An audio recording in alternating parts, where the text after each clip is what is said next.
You guys are not ready for this.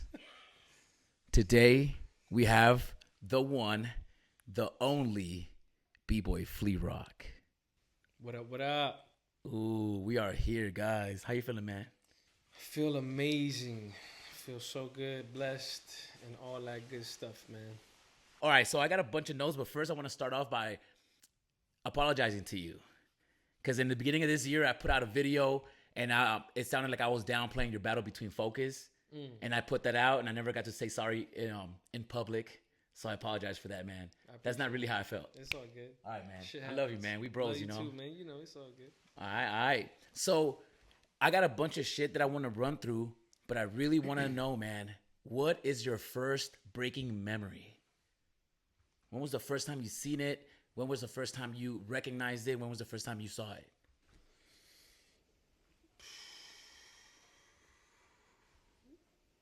First time I seen breaking was probably the first time I went to Hot Wheels. It was a skating ring in Miami. I went with my sister there. I'm not sure what year it was, probably like 1992, 93. And I just seen some guy doing Top Rock because I was already into dances, like party dancing, you know, the Kid and Play, the Choo Choo Train, any dance that was popping off in the hood, we were trying to do it. So I was like, I used to go to Hot Wheels to skate. But then I seen some dude in the middle, like doing this step, like top rocking. And I'm like, what the hell is that? And I went up to him. I don't know who this guy was. And I'm like, what is that? And he's like, it's called breakdance. It's breaking. You know what I mean? Like, it's b-boying. And I'm like, what? I'm like, damn, how do you do it? And he taught me that first step. And I never seen the guy again. I don't know who he was. But that's the first memory I ever seen breaking. How old were you? I think I was 11. 11 years old. Probably, yeah. The first time I saw it.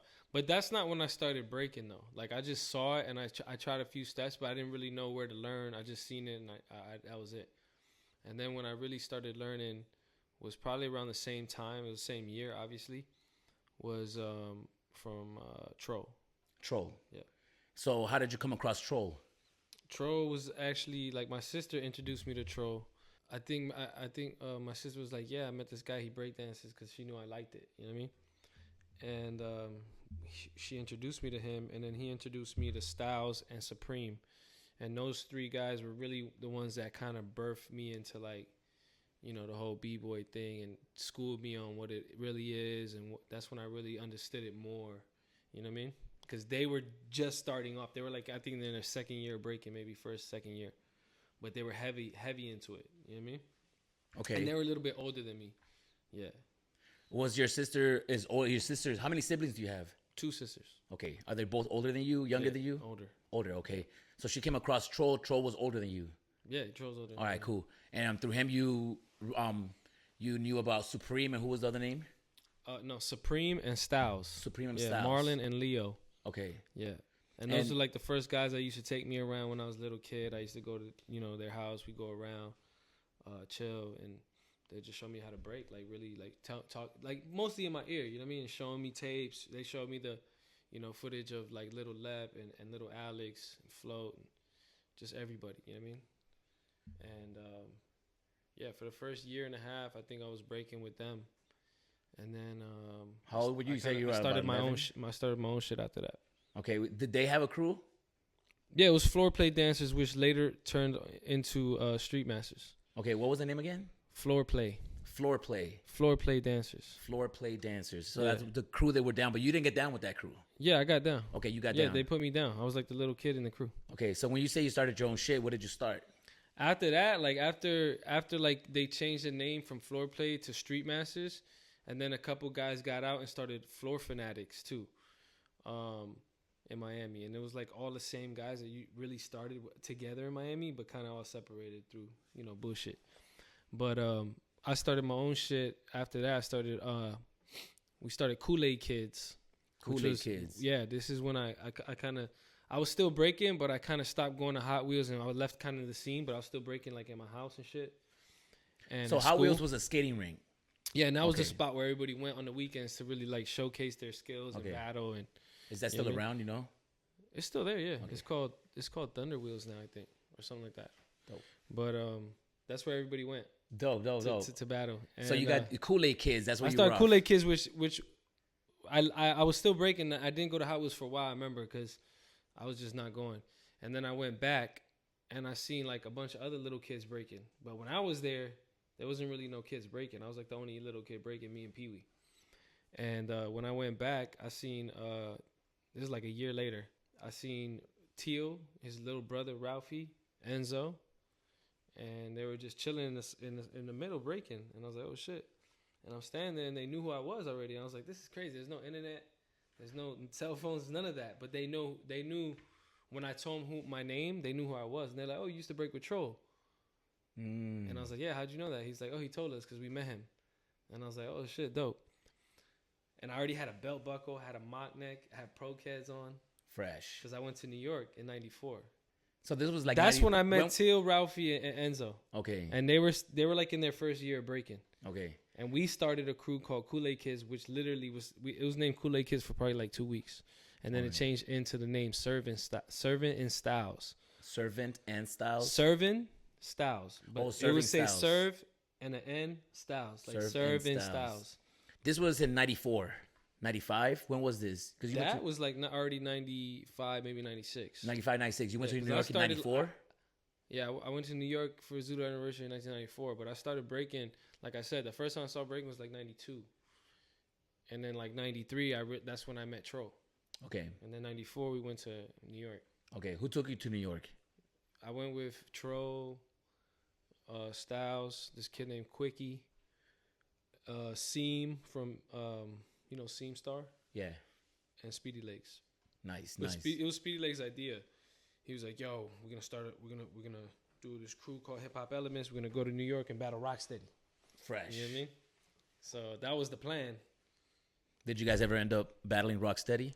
I don't know. They did because there was 2 nights to the Zulu Anniversary. One was like, they said I couldn't get in, so I stayed in the hotel that night. I remember it was whack. I was a little kid. I had to stay in the fucking hotel. They left. But the next day I went to the Zulu Anniversary. It was like an all-day thing.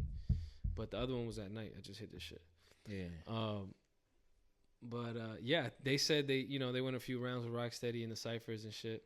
And that's the footage. I don't know if you ever seen the footage of the first night of Zulu Anniversary 1994, of Rocksteady in that small circle, and Troll and them are in it, and Storm and Swift. Storm's wearing like blue. It's like a really small circle. Yeah. They keep cutting off the music. You hear the rappers in the back, like. Okay. I don't know if you ever seen that footage. I don't know. Was it in your Flea Rock The Truth Part 1 footage? I don't think so. Okay. It's not in that. Okay. Yeah. You can look it up on YouTube, though. Zulu Anniversary 1994, Battle Squad versus Rocksteady. Because Battle Squad battled them in that cipher. Oh, wow. That's the footage people does have. Okay. But, they came back, said they battled them. I guess they went some rounds with them. But the next day is when I went, and that's when I seen everybody. Storm, Crazy Legs. That's the first time I seen all those guys. That was your first big event, you would say? Were you going to events in Miami prior to that? There was no events. Yeah. There was no events. This was an anniversary. This was like Zulu Nation. Yeah. Yeah, it had nothing to do with like. Yeah. You know what I mean? There was breakers, but there was like, I remember Africa Bambaataa performing there. That's crazy. Talib Kweli, Mos Def, Common, everybody. Yeah. Everybody. That's when Zulu Nation was like Bad Boy. You know what I mean? Yeah. Like it was like. So prior to that, were you battling people prior to that? In Miami? Yeah. It was more like Hot Wheels. There was a place called Skills. Really Speedy Legs is the one that started throwing events. It was Pro-Am. That was later, 97. 1997 was the first Pro-Am. And after that, everybody kind of started throwing little jams here and there. Yeah. I remember there was a Zulu Anniversary in Miami too that we went to and represented and battled, but man, it's a lot, bro. It's a lot of history, dude. I know you have a tattoo of Shorty Rockers. Where does that fit in? Shorty Rockers. So Shorty Rockers came about, like I said, we changed that from Kool-Aid Kids to Servant Styles, and then Servant Styles kind of died out, and we started Shorty Rockers. That's when we started Shorty Rockers.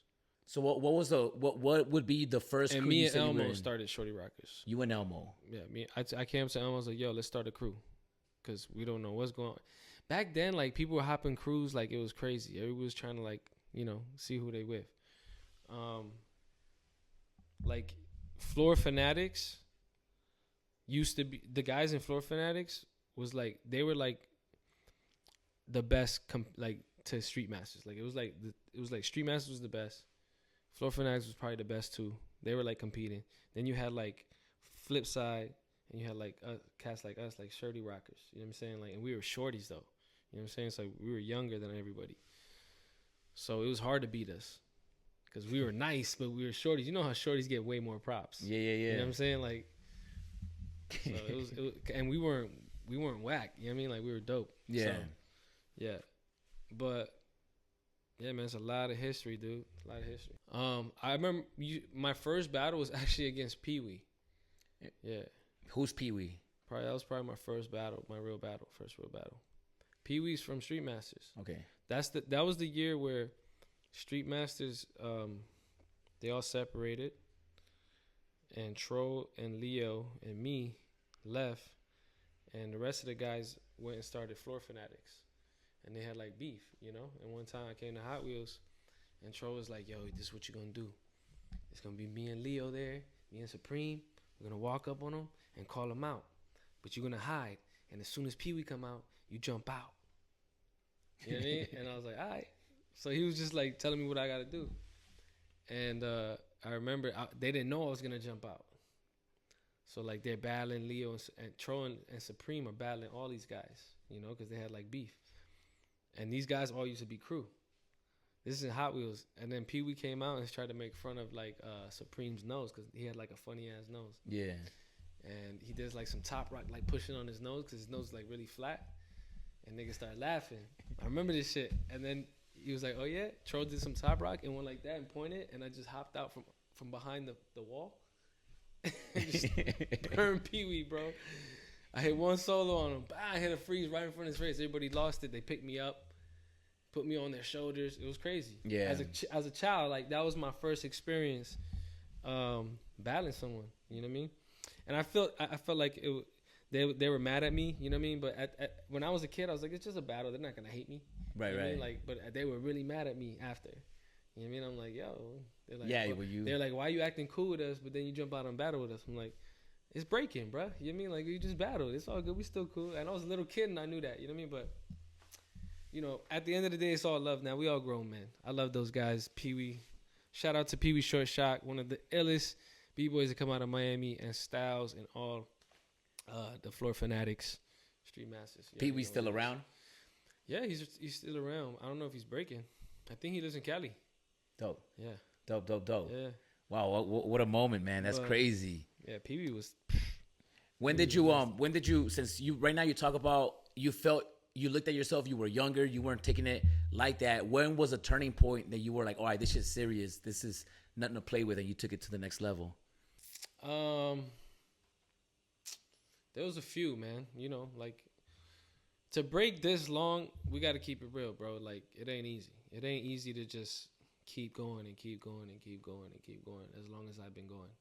You know what I'm saying? And stay at tip-top shape, be able to compete in Red Bull and do the shit I'm doing still right now. You know what I mean? I think for me, it's always like it's like a challenge, you know, like, okay, I got another year to do this. This is what I want to do, but I got to still maintain my, you know, my love for it.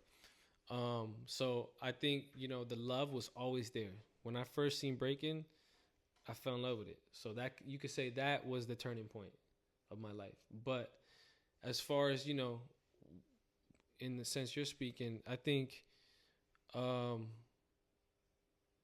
once I left Miami, because there was a point in my life where I kind of like slowed down on breaking and I was in the streets.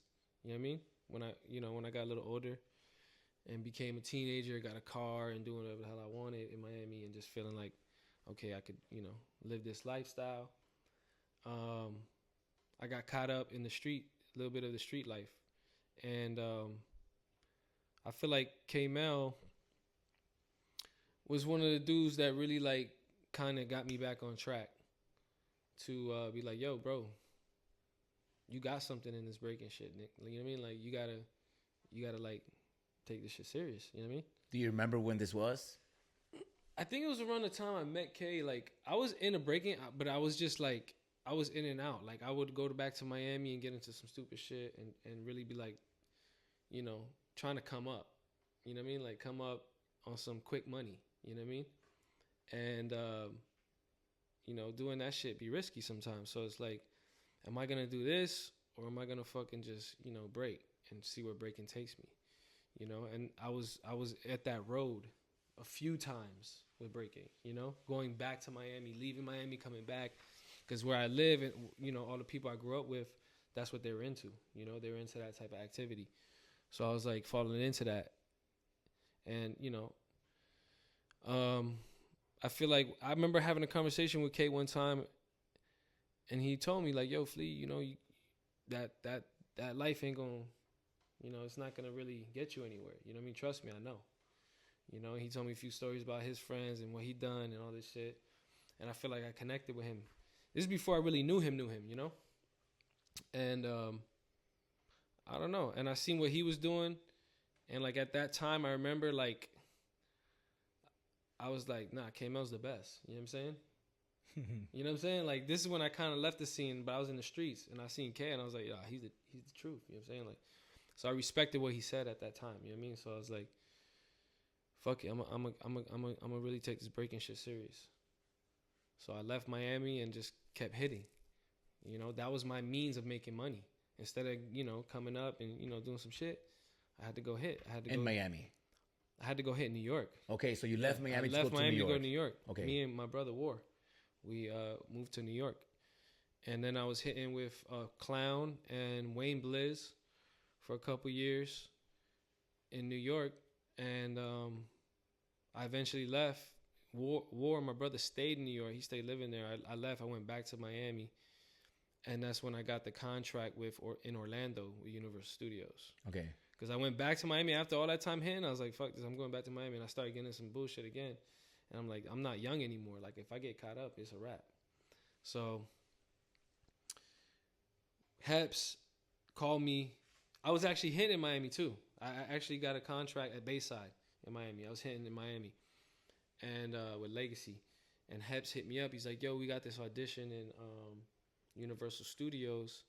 I know this guy that I met on Sink or Swim, this show that they did for MTV. I don't know if you remember that Sink or Swim show.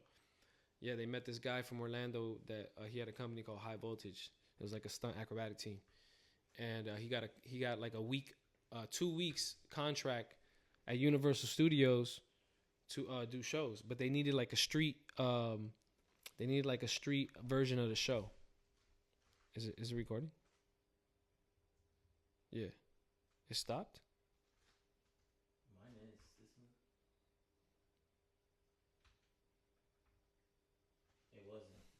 Got it on yours, right? Yeah. All right, cool. Basically, yeah. I forgot what I was talking about. You were talking about Sink or Swim. I'm going to that audition in Orlando. Came back to Florida, and I was hitting at Bayside. I was doing shows at Bayside in Miami.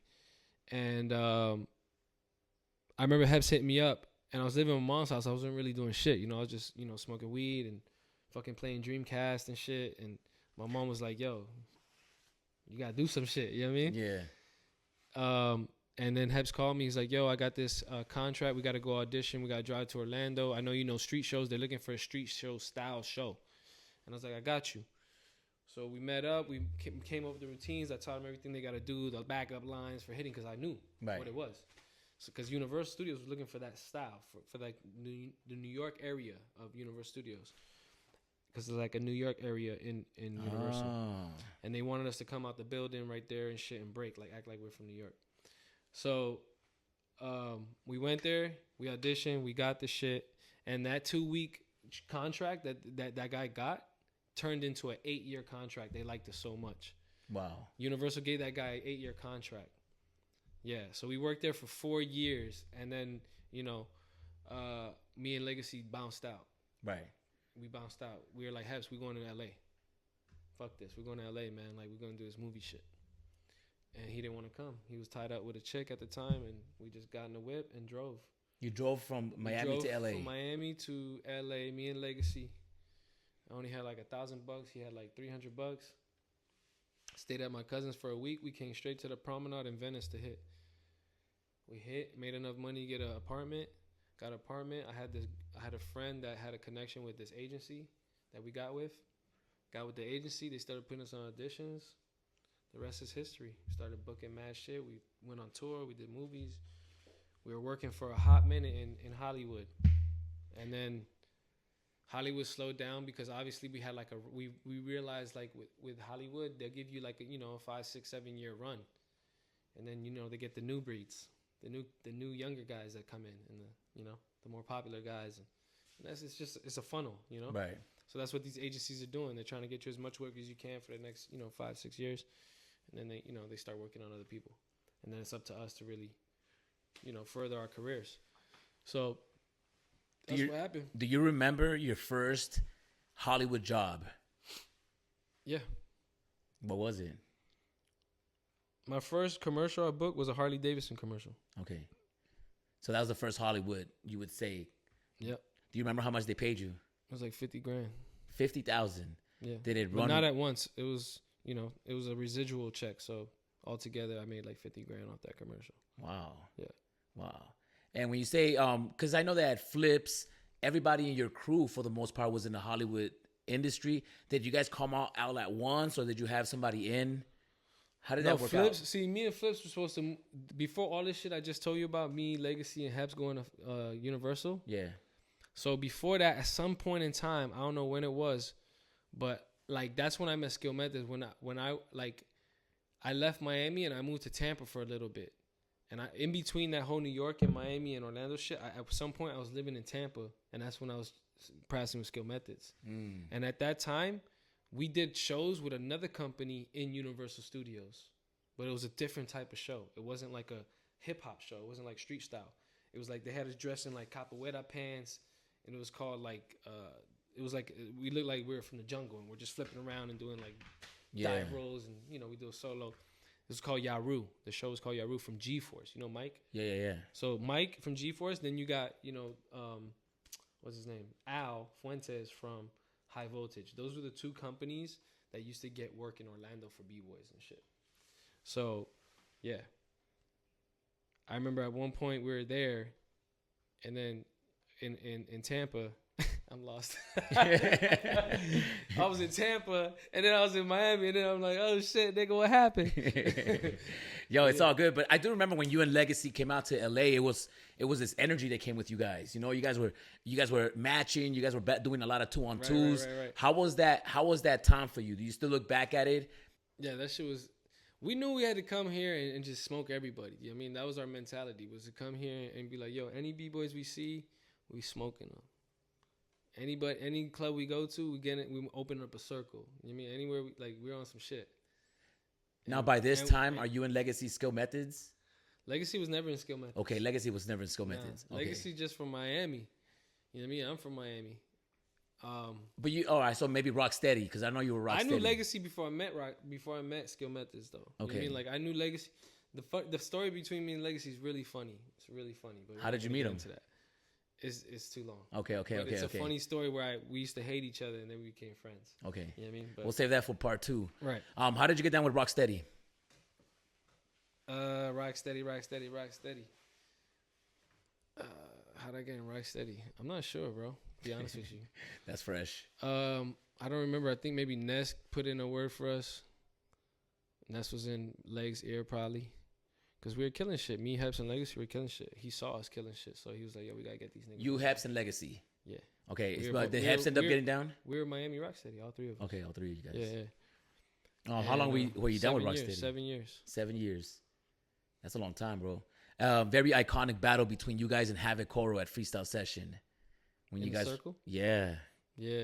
Well, one of the most memorable battles that people talk about is us against Rock Force. Ooh. Remember that? When was that? That was in L.A. I dressed like I was Kudiaki. I was Buck 4. Oh, yo.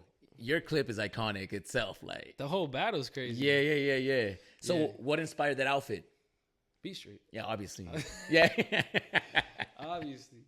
Yeah, man, Beat Street. How important is B Street for you, to you? Very important. Yeah. Of course. It changed our lives as shorties, you know what I mean? Like, it was everything. B Street was everything for us. Even though later I talked to like Legs and everybody, they were like, yeah, we thought that shit was corny. And I was like, Shit, not us. Yeah. Yeah, he was telling me some shit like that too. Like, yeah, we didn't like that y'all shit. lived it. Y'all lived the real shit. We got a glimpse of what it was. You know what I Yeah. mean? Through the movie. Yeah. You know what I mean? Like New York, the slang, you know. You got Street Masters. You got Rocksteady, Skill Methods. What other crews have you been down with or involved with? Like I said, I had my crew, Shorty Rockers. You know, I was down with them. Now I'm working on my own stuff. I'm not really repping Street Masters no more. It's just I'm more focusing on, you know, right here. I put enough years into other people's creations. You know what I mean? No disrespect to anyone. Shout out to Kid Freeze from New York City that created the crew Street Masters. He's created back in the 80s in New York. And then they started a chapter in Miami. He brought it to Miami. And then, of course, you know, the new generation now. Shout out to them for holding it down. But me personally now, I'm focused on this, bro. I'm focused on first class. I'm focused on team first class and pushing, you know, my creations. You know what I'm saying? Yeah. Yeah. Dope. How long have you had First Class Clothing? I kind of started it like in 2014, and then I like put it out there to the public. Like I think it was 2015, the end of 2015 is when I started putting like the picture of the actual logo. Yeah. And I did a sweater. Yeah, it was like 2015, 16. Dope. I got some notes, so I'm gonna grab my phone to ask you some other questions. But before we do that, I want to know: are you happy? Yes. You're happy. Yes. What is happiness to you? Happiness is something that comes from within you, that you don't depend on anything externally to make you feel grateful of your life and appreciative. I think happiness is just appreciation and contentment. You know what I mean? Like, I'm so content. I'm so happy no matter what. You know, like, I'm happy. You know what I mean? Like, the worst shit can happen and I'm going to be okay. You know what I mean? Like, because the worst shit probably in my life has already happened. You know what I mean? So now it's like, I feel like I'm cruising. You know what I mean? Like, everything is good. I don't think, you know, happiness is permanent. I don't, you know what I mean? Like, I'd be a machine. You know, I got to feel different things to always come back to where I want to be, which is in a happy space, you know what I'm saying? Like in a positive space, you know, not in a stressful space, you know what I'm saying? So it's like, to do that, you just have to be like, thank you, you know? Thank you for everything, basically. And treat people nice, you know what I'm saying? Like, don't think you're better than anybody and, you know, basically, you know, be like that. But I'm good at doing that, I feel like. I'm okay with that, you know what I'm saying? I don't need to, like, feel like I need to be better than someone or I need something to make me happy. Right. Yeah. That's dope, man. Of course, there's a lot of things I want, but if I get it, I just probably like laugh, nigga, and be like, yo, we did it. Yeah, you know what I mean? But if we don't get it, it's all good. You know what I mean? Like, it's all gravy, baby. That's the best way to look at it. You're never disappointed. Never. You have a project going on, 365. Yes. And the final day is in a few days. If you're watching this, it's going down tonight. But talk to us a little bit more about your journey with the 365. Yes. Wow. What a crazy challenge. I can't believe I did it.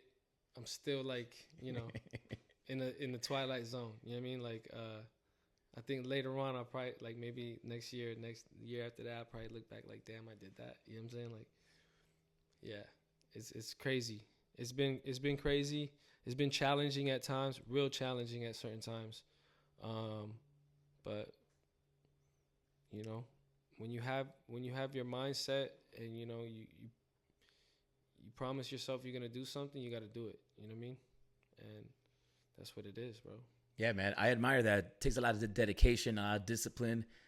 You do everything yourself. You do the thumbnails, all the editing, everything. That's dope. Every day. That's dope. For a year, I did that. If you guys don't know, the link is down below. You guys could go check out Flea's channel, subscribe, check out all his videos, and check out all 365 days. It's going to take you a long time to do that because I be trying to watch it, and I watch like 2 episodes, and I'm be like, I'm out. That's you, though. Yeah. You know, the whole world's rewatching this shit over and over, studying. Yeah. Out of all of the days that you've been doing, which one is your favorite? Me and my girl were actually going to go through it and be like, let's get the best solos from each day. But And like, no, I but not can't- just as far as breaking. When did you feel the best? When was it like, oh, tonight was good?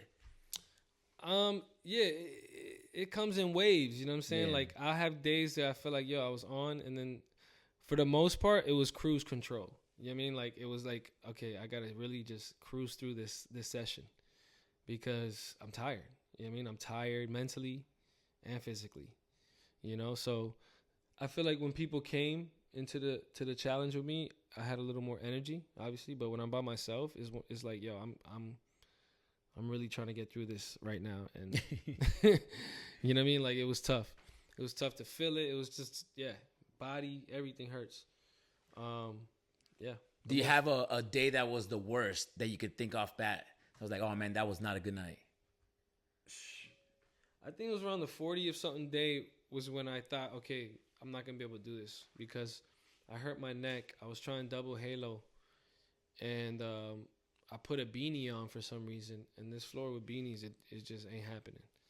And the beanie kind of got stuck, and like my neck went the wrong way, and I really thought I broke my neck. Like I was like, oh shit, and it was one of those like paralyzing neck injuries that you're like paralyzed for like a few days. You know what I mean? Wow. And you kept pushing the next day. I had to dance the next day. Okay. Because luckily it happened towards the end of practice. So I literally had, a certain amount of hours to rest before I had to actually dance again. Oh. And I couldn't move. I couldn't, like, I was disabled, like everything. It was pain, like you don't even know, bro. Yeah. Wow. But I ended up doing Top Rock for like a couple of days. I was just rocking, doing some rocking, the rock dance. I was pressing my Top Rock, just dancing on top, movements on top. And we did that for a couple of days until I was able to put my hands down and my neck was feeling okay. But yeah, I did it. I was doing stiff neck style. Yeah, stiff neck style. Stiff neck style. Dope. The John Wick style. John Wick was later. Yeah. Yeah. That's fresh, man. All right, let me get these questions out, guys, because I did somewhat of some research here. But yeah, I think one of the best days for me was day 310. I think that was Red Bull. That shit was lit. Day 10? 310. Oh, day 310. Was it 309? It was one of those days. 309, the Rebel Day. The Rebel Day was pretty lit. I can't front. Yeah. Okay. That shit That's was because lit. you can do it here. You did it somewhere else. Right. And it was just lit for the challenge. It was litty. You know what I mean? It was litty lit. Like the whole stage was lit. You know what I mean? Yeah. And everybody was lit. You know what I'm saying? So it was lit. Imagine having 365 of those. Yeah. Yo, exactly. Chill. All right. So I'm going to talk about the Olympics. A lot of people like to divide the Olympics between a dance and a sport. It's a dance and a sport. You're one of the first persons that I've heard bringing it together, calling it break sport. Mm-hmm. Can you elaborate on that? Well, when I initially made up break sport, it was more like a slang. Like, when, like, I don't know if you ever heard people be like, yo, I'm sporting this fresh Kango. You know what I mean? Like, using the word sport, like I'm sporting breaking. You know what I mean? Like, okay. Sporting. Like, it was like a double meaning. And of course, I saw that it's going into a more athletic stage in the Olympics, and people are starting to go, yes, this can be respected as a sport level, not as an actual sport, but the level of support that the world is giving breaking now, it can be on a sport level, and I think people get that confused. Like, we know that breaking is a dance, right? We all know that. So when we say, it's going to be like a sport, I personally would like to see it on a sports level, not like a sport, meaning like breakers going to get a ball and throw it around at each other. Right. You know what I mean? Or there not going to be any dancing at all or music. It's just going to be like, let me see how many flares you can do. You know what I'm saying? Right. That would be more like a sport, right? Right. But I'm hoping that it becomes on a sport level to the point where we have all these companies putting in and supporting us, as a profession. You know what I mean? It's like breaking's a sport profession now. It's like up there. You can get sponsored by Nike. You can get $1 million to win a battle now. You know what I mean? You can. Right. There's like UFC style battles where niggas is getting like big bags. You know what I mean? For battles, why not?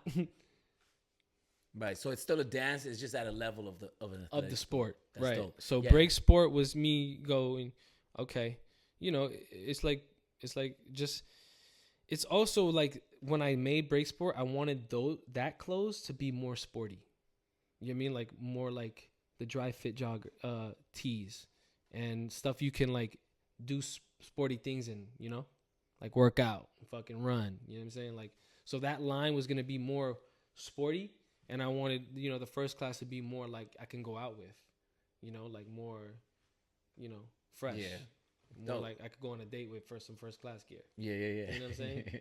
And Fresh break sport would be more like, for dancing, practicing, training. In your opinion, what qualifies a good judge? In my opinion, I think to be a judge, you have to have at least 20 years in the game of experience in breaking, at least 20 years of breaking experience, battling, mastering the dance. Like you got to master the dance. You got to master the art form.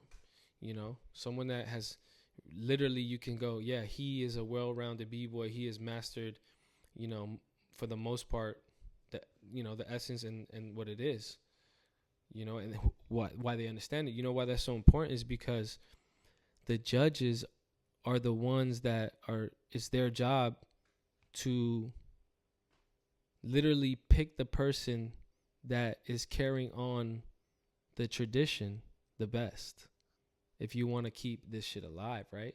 Right.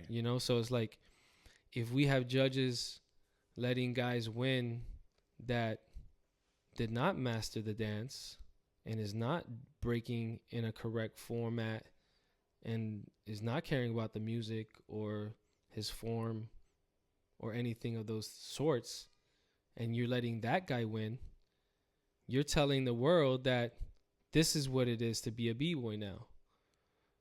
When what it is to be a b-boy is to master your foundation, the way you dress, being fresh, original, having your own style with the foundation under you, you know what I mean, of the art form, right? You know what I mean? And doing it correctly, letting the music move you, and implementing your moves that you created into the foundation, you know what I'm saying? So it's like, if you let if a judge is thinking about that when they're judging,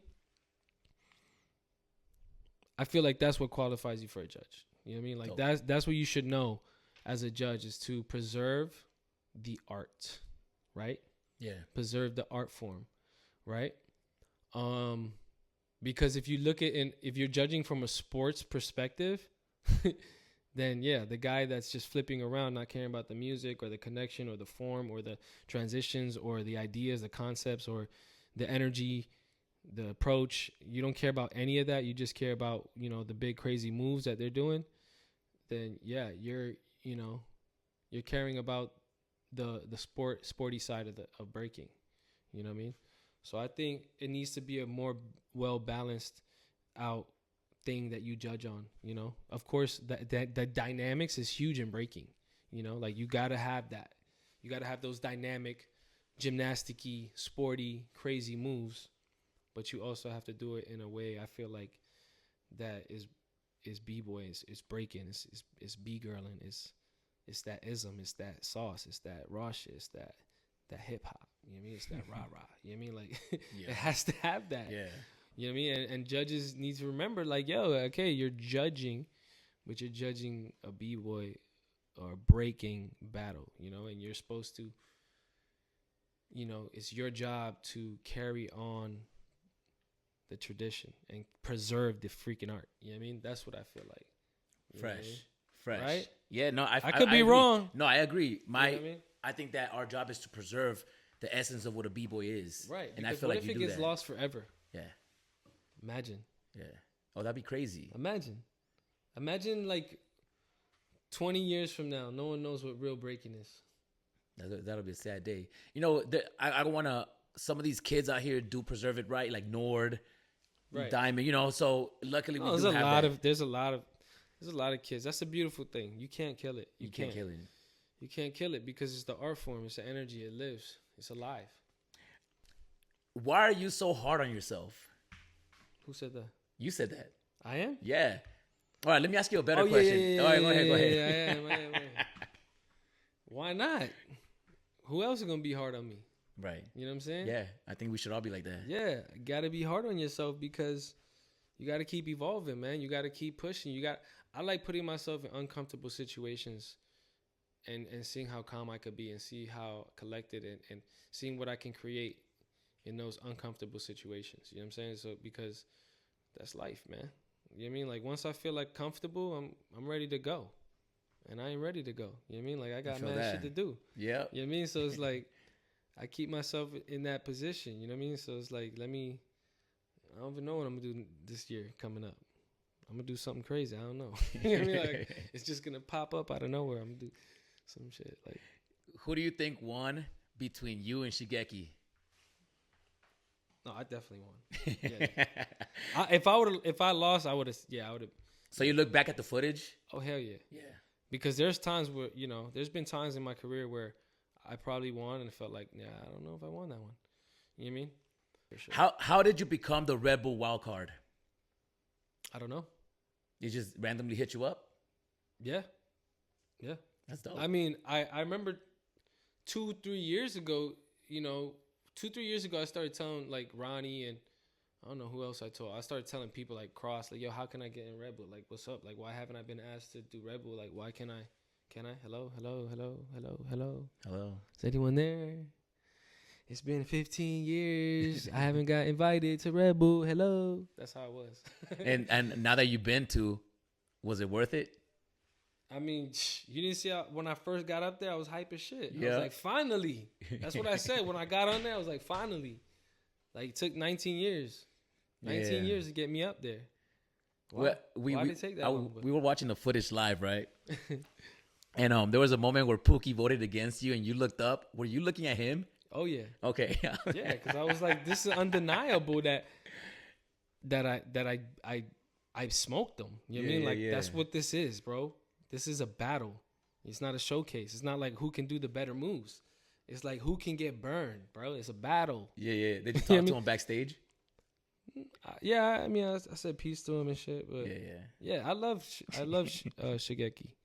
He's a cool kid, man. He's an incredible b-boy. I don't take anything away from that kid, bro, at all. But the truth of the matter is that, I showed and proved that, connecting with the music and having character and having burns and ideas and concepts, it can win the crowd over you doing fast ass tracks to an elbow freeze. You know what I'm saying? And I feel like he could have done better. I feel like I kind of got under his skin a little bit, but I hit him with so much shit. You know what I'm saying? Like it was crazy. Like and I didn't even do my best. I was like 40% Flea Rock. Yeah, I had like a pinched nerve in my back from the Destroy battle. You know what I mean? I was super jet lagged. I didn't eat correctly the whole week because they didn't have no food I liked there. You know what I mean? And it was tough. It was a tough one. Yeah. You know what I mean? Like I was weak. I felt it when I was up there. I was like, shit, I feel tired. I feel like, and them lights, boy, it's either you going to feel like 100 pounds up there or you going to feel like super light.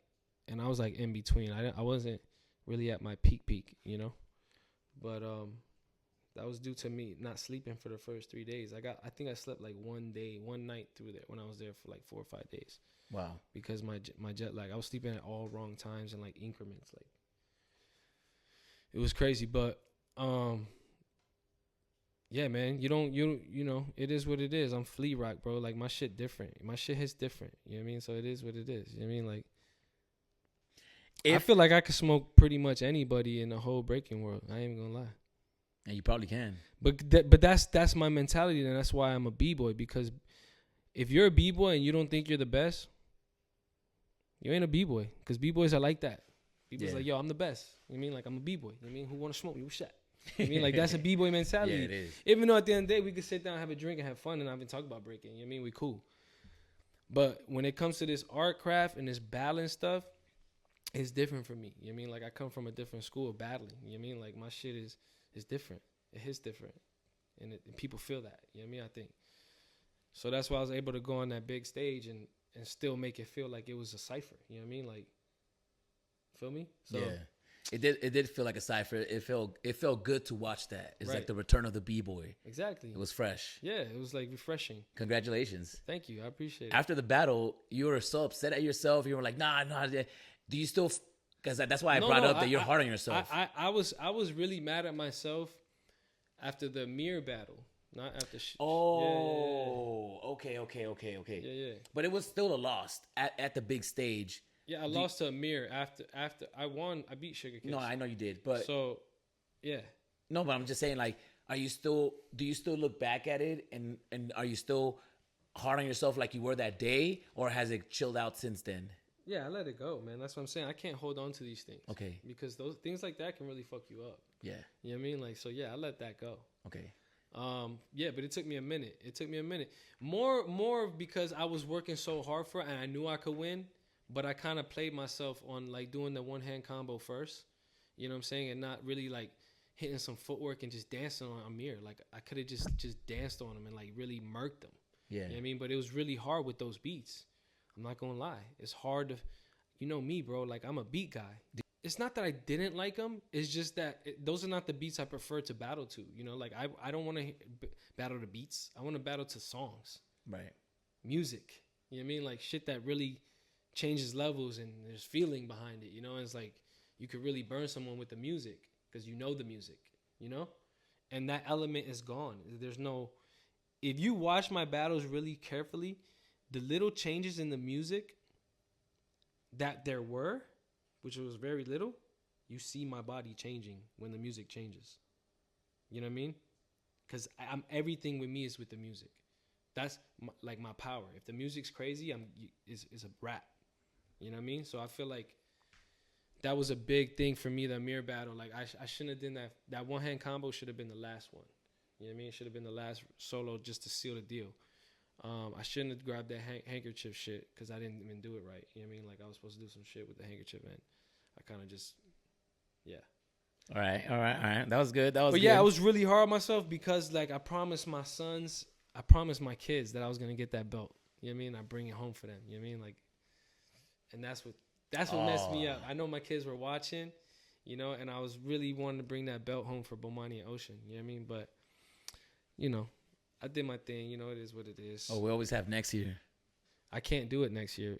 I can if I go through the like the whole battling thing, but they can't invite me as a wild card 2 years in a row. That's what they said. Right. So they've never invited anyone 2 years in a row. I was like, well, maybe I can make an exception this year. Right. But they're supposedly invite Victor again, and you know he's probably gonna win the whole thing, of course. Yeah, he should. My man Vic. All the Florida cats are killing Let him bro. win it. I'll come the next year after and try to win. Yeah. But hey, I don't know. Maybe they'll put me in. Maybe someone will drop out and they'll put me in. Who knows? But yeah, I'm excited to work with Red Bull more. You know what I mean? They're really cool. You know, the people I'm dealing with at Red Bull, they're really cool. Yeah, hopefully I get to work with them more. I think in January I got something coming up with them. Some video shoot or something, but fresh. Yeah. We were talking earlier and you were saying that right now you feel you're strongest. If the Flea Rock now had a battle the Flea Rock in 2010, which Flea Rock would win?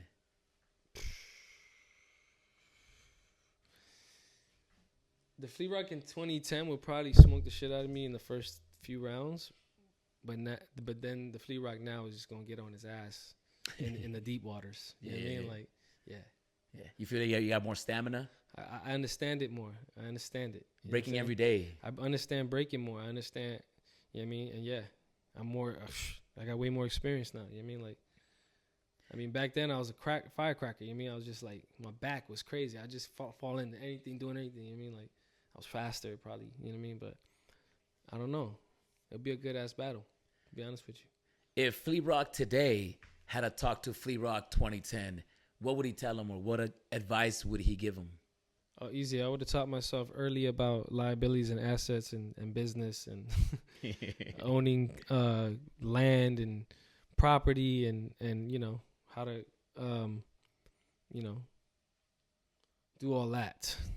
The finance. Yeah. I would have gotten to that a lot quicker, because through my years and years of making money, a lot of money got spent on a lot of dumb shit. But now, I'm some other shit now. You know what I mean? Yeah. No more stupid mistakes with the money. You know what I mean? Are you teaching your kids that? Yes. Nice, I definitely nice. teach my kids about, money and what's a liability, what's an asset, how to gain cash flow and get capital and fix your credit, all that. How do you feel about the Olympics? I don't like being in a negative space anymore. You know what I mean? So like I don't want to talk bad about the Olympics. You know what I mean? I don't want to talk bad about anybody. You know what I mean? I don't want to discard anything like I know if it's going to be good or not, or act like I know, or like I like to just be in my position, which is right here, and kind of being observative. You know what I mean? And just letting everybody look like fools. You know what I'm saying? Like, Yeah. just let everybody talk what they want to do and waste all their energy on all that shit. I'm going to just sit here and watch, basically. Because at the end of the day, none of us, what we think or do or say, if it ain't in a positive light, no one's going to give a shit. You know what I mean? No one's going to care.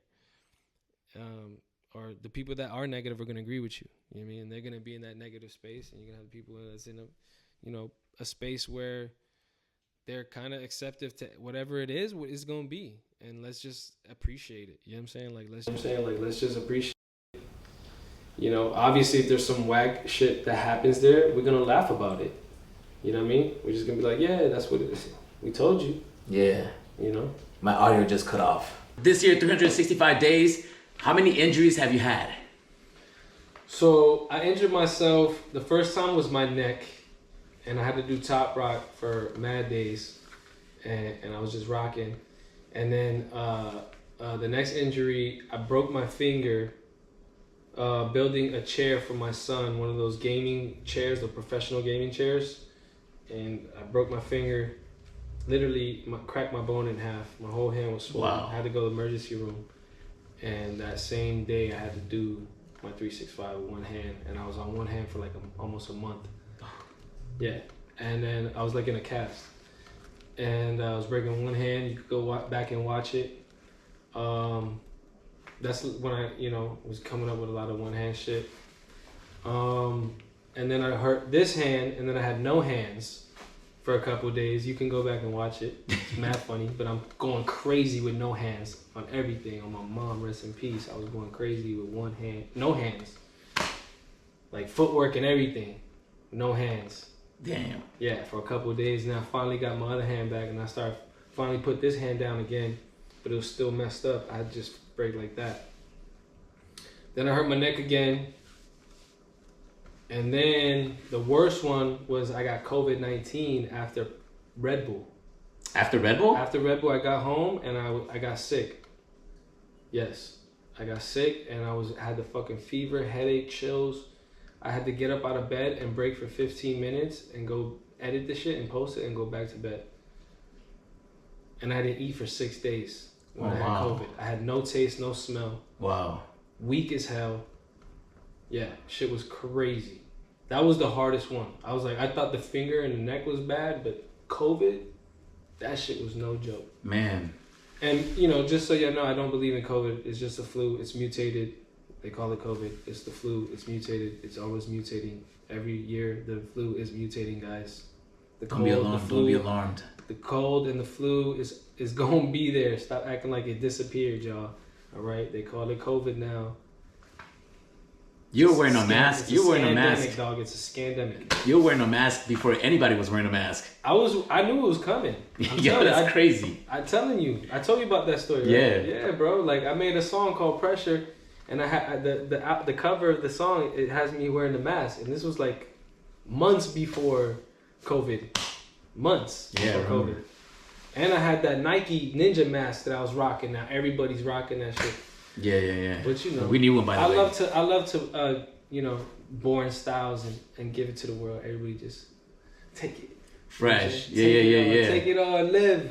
Yo, Flea, we want to know, give us your top 5 new generation B-boys, B-girls. Shit. You have to do this. Somebody gave it that question in the Instagram. 5's not enough. All right, I was going to say 3, but give us your top 5 favorite B-boys, B-girls, new generation.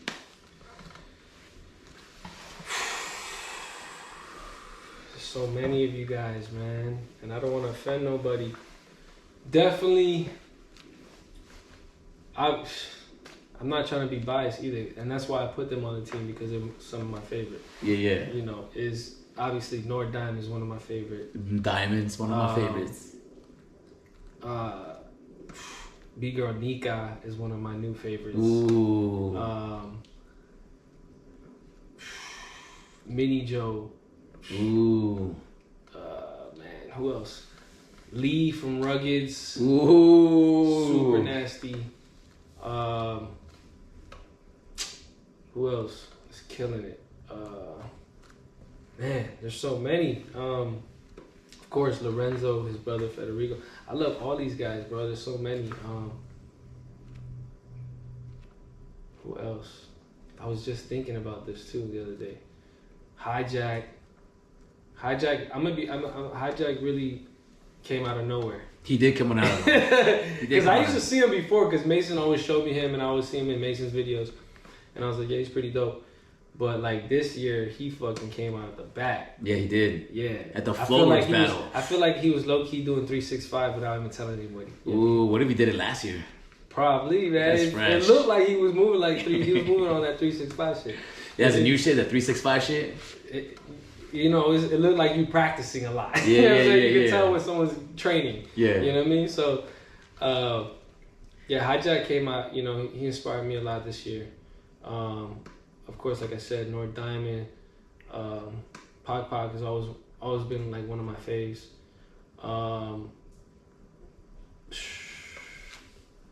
There's a couple people like I really like the Style Invaders guys. Them niggas is nasty. Dope. Yeah, there's a few guys, man, that I follow that people like they don't even know about them, and Right. they're like really dope. You know what I mean? Like a few guys I follow on Instagram that are really dope on some b-boy shit, like Fresh. not on some competition shit, just like on some real b-boy shit. Yeah. But there's so many, man. Like, yeah. Do you see yourself doing another 365 anytime soon? No. No. Man, you know how hard that shit was? I bet, man. That's crazy. Dude, no. That's crazy. No. Done. Never again. Done, guys. You guys know, you never know, though, man. 2 years from now, Flea Rock, I'm like, yo, I'm doing another one. Never. I don't know. Maybe you never know. I might do it again. It might be easier the next time. Shit. What are your one of your dreams was to become an actor and do you still pursue the acting career? No, but I still dream about it. Dope. Yeah, I'm It's not good to pursuing dream. it.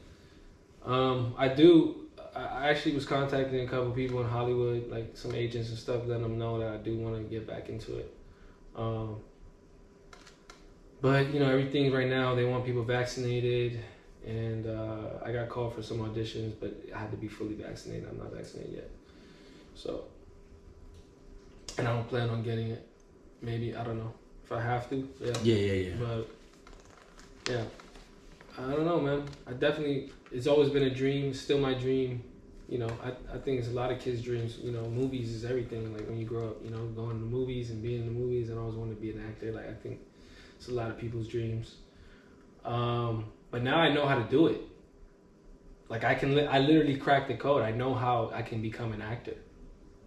Just apply to 365. You know what I mean? Which is actually that makes sense. You know, I'm actually gonna do 369. I see. Yeah, you don't have to put that. All right. Well, we also know that. I'm doing 369. I'm doing 369 days to complete the year. Yeah, complete the Fibonacci. Oh. Yeah, that number works better for me. Okay. So. All right. Well, we're looking forward to another week of this. Before we go, I need to thank my girl, for really, like, I could not do this shit without her. I'm not gonna lie. Dope. There was times where I wanted to quit, and she made me fucking do it. Word. She That's made dope. me do it. There was times where I was alone, and she came and sat with me. She actually, she break with me, bro. Yeah, there's a few that I saw when she was like there. She learned how to. I mean, she always kind of knew. She knows about breaking. She's not a breaker. She wasn't a B girl in Morocco, but she knew about it. She did it like she was rounded. You know what I mean? But she could break. She could top rock. She could rock. You know what I mean? Like she could dance. But yeah, I wouldn't have been able to do this without her. So shout out to my girl, Sane. I love you. Thank you so much for holding me down. You know what I mean? Feeding me and doing all that great work you did. Appreciate it. I love that, man. Yeah. I love that. That's so dope. Yeah. That's so dope to see, man. We have a lot of respect for you, man. I think I speak for everybody out there because the Spin Theory is the community, and I'm just a spokesman for them. So, in behalf of everybody, man, we respect you a whole, man. You're like the epitome of what a B-boy is. And you're setting the example, man. And it's so beautiful to see it evolve.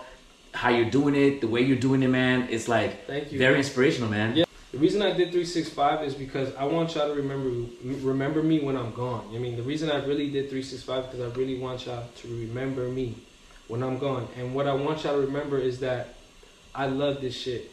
And I always wanted to be the best B-boy in the world. You know what I mean? And that's always been my mentality. And not on no ego shit for myself. I always wanted to be the best version of myself and always master the dance and be a student and stay humble. Rest in peace to Float. I remember when I met Float when I was really little. He told me, yo, kid, if you want to make it and do great things in this breaking world, train and battle like a madman, but always be humble. Always remain humble, Always treat everybody with, nicely, even if they whack, even if they're good. Don't treat anybody different. Treat everybody equally, and that's why I did it. Like, I really did it to inspire everybody that if you put your mind to something, you can do it, and only you are going to be in your own way. There's no other reason why your life is going the way it's going. You can blame everybody else around you. You could blame things or situations and why your life is the way it is, but you are in control of every situation in your life. And the minute you dedicate yourself to a goal and you do it, you conquer it. You know what I mean? That's what it is. And that's what 365 is. It's about empowering. It's about mental health. You know what I mean? I lost my mom in 2017, and breaking every day really helped me, have something to look forward to. You know what I mean? And kept my mind like solid. And it's a real spiritual journey. Any challenge you're gonna do that's that intense is gonna be a spiritual journey, and it's gonna test your character. You know what I mean? It's gonna test your ability to if you're gonna last. You know what I mean? So, I want y'all to remember me as the best motherfucking B-boy in the whole fucking world, straight up. You know what I mean? I'm B-boy Flea Rock. My nationality's B-boying. I'm here to B-boy. I'm here. This is my mission. This is what I love, and I love all you guys, like y'all, my children, like my brother, my sister, my father, my mother. You know what I mean? And this God level shit. This is the motherfucking Spin Theory, and that's my brother Smurf. I love y'all, man. That's what it is, man. Peace.